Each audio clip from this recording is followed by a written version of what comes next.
नमस्कार मैत्रिणींनो, मी पूजा तुम्हा सर्वांचं स्वागत करते पूजा स्पेशल रेसिपीजमध्ये, जिथे मिळतात झटपट, सोप्या आणि टेस्टी रेसिपीज.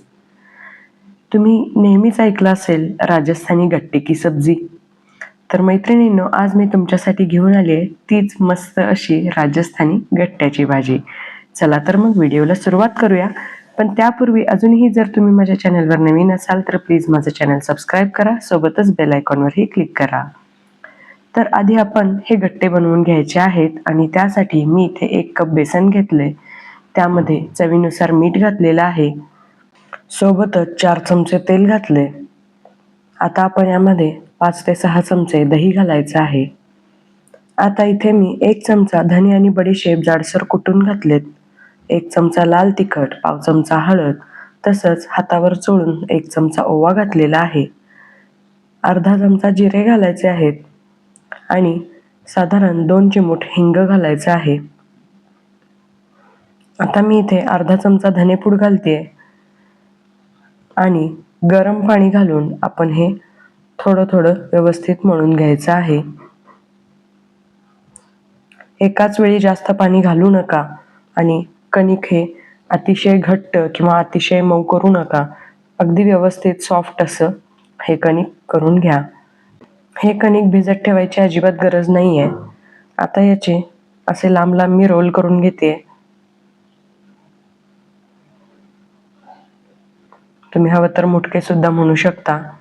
साधारण 5 ते 6 इतके हे मुटके झालेले आहेत. मी एका कढईमध्ये पाणी गरम करायला ठेवलेलं आहे आणि त्या पाण्यात हे मी ठेवून देते शिजण्यासाठी. पाणी गरम झाल्यानंतरच हे त्यामध्ये घालायचं आहे, अन्यथा याचा चिकटून अतिशय मऊ असा गोळा बनू शकतो आणि हे व्यवस्थित शिजले सुद्धा जाणार नाहीत. त्यामुळे आपल्या भाजीची पूर्ण चव बिघडेल.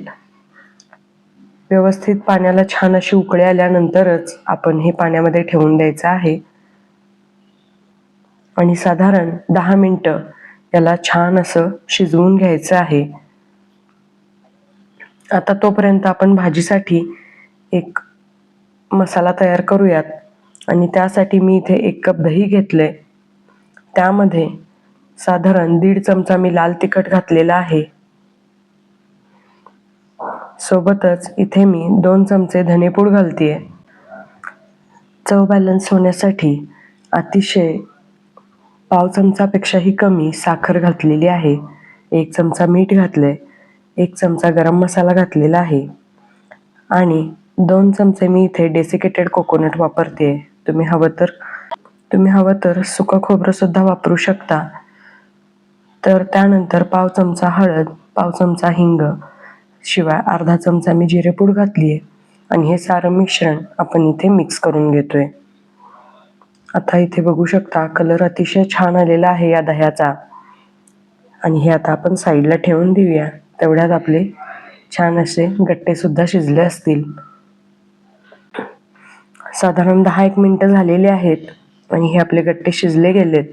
हे गट्टे शिजलेत हे कसं ओळखायचं, तर तुम्ही यावर बघू शकता. आधी आपण जेव्हा हे शिजायला ठेवले तेव्हा हे वरून सॉफ्ट होते, पण आता त्याच्यावर छान असे बबल्स आलेत आणि ते फुटलेत.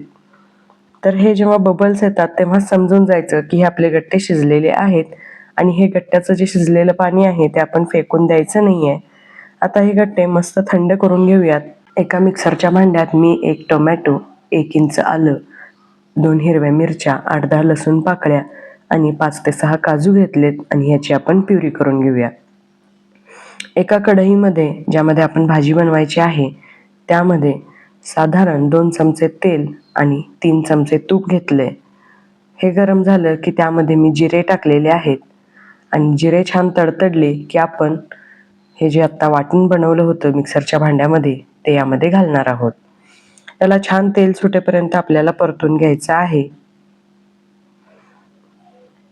व्यवस्थित तेल सुटलं की समजून जायचं आपले हे सारे मसाले व्यवस्थित शिजले गेलेत.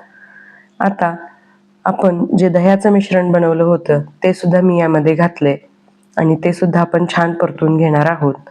तेलामध्ये परतल्यामुळं या मसाल्यांना रंग छान येतो, शिवाय भाजीची सुद्धा चव अतिशय सुरेख येते. तर तुम्ही इथे बघू शकता छान असे तेलाचे बुडबुडे येत आहेत किंवा तेल छान सुटले, भाजीचा रंग सुद्धा खूप छान येणार आहे. आणि आता मी थोडंसं यामध्ये पाणी ऍड करते, कारण आपले हे मसाले आता शिजले गेलेत आणि ते करपले जाऊ नयेत म्हणून. आता याला एक छान उकळी येऊ दे. तोपर्यंत आपले हे गट्टे सुद्धा मस्त थंड झालेले आहेत. आणि आता हे आपण हव्या त्या आकारामध्ये तुम्ही हे कट करून घेऊ शकता, पण जास्त जाडसर ठेवू नका, अन्यथा भाजीमध्ये हे व्यवस्थित मिक्स होणार नाहीत. खूपच छान असे हे गट्टे झालेत, आतून अजिबात घट्ट झालेले नाहीत, अगदी पटकन फुटण्यासारखे हे झालेत. आता मी भाजीमध्ये साधारण अर्धा कप इतकं पाणी घातलंय, कारण गट्टे घातल्यानंतर ते पुन्हा आपलं पाणी थोडंसं शोषून घेणार आहेत. तुम्ही हवं तर यापेक्षा सुद्धा थोडीसं पातळ किंवा थोडंसं घट्ट असं हे मिश्रण ठेवू शकता. आणि आता आपण हळूहळू हे गट्टे यामध्ये सोडायचे आहेत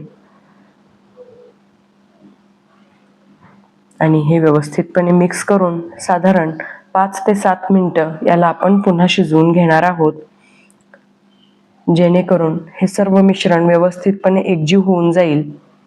आणि पुन्हा मी थोडंसं वरून मीठ घालतेय, कारण मला थोडंसं मीठ कमी वाटत होतं. चव बॅलन्स करण्यासाठी थोडीशी तुम्ही साखर सुद्धा घालू शकता.